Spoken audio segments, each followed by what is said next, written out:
Africa Content TV.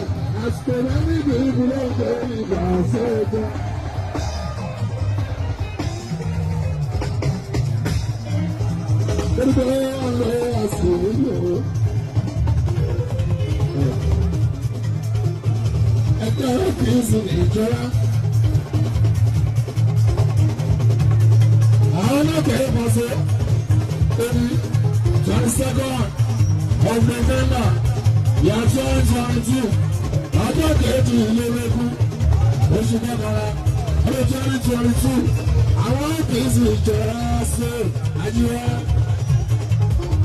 Àwọn ọlọ́pàá kan sí àìgbọ́n ìgbẹ́kọ̀ ọkọ̀. Ẹ̀dá ń bẹ̀ níbí. Ìgbà Daniel Grams. Ààrẹ ọ̀nà tó wá dáfò. Ẹ̀dá ń bẹ̀ níbí ìhélà ẹ̀dá ká àwọn ẹ̀gbọ́n ṣe jẹ́jẹ́.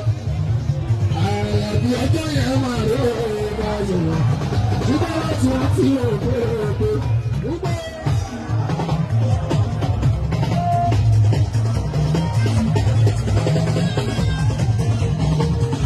Ọjọ́ mi yàn bàbá. Ẹni tí ó kọ́ sọ́ọ̀rọ̀ ọmọ ìgbà. Ẹni tó ní ìjọ àbájí ọba àzú. Ẹni tí ìjọ àbájí ọba àzú ṣe.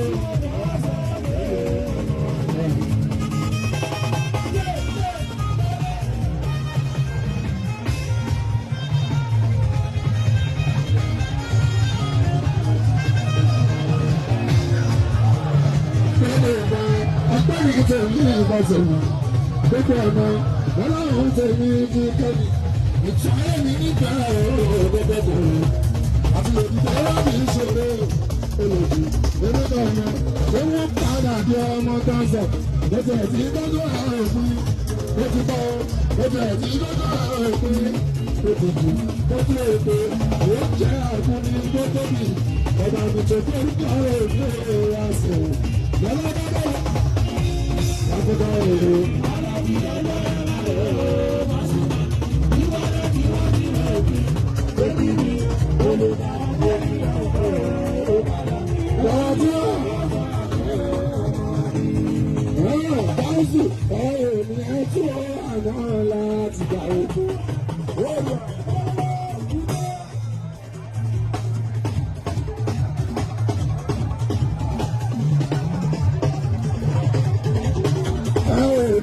Tí ó wà náà láti lè bẹ̀rẹ̀.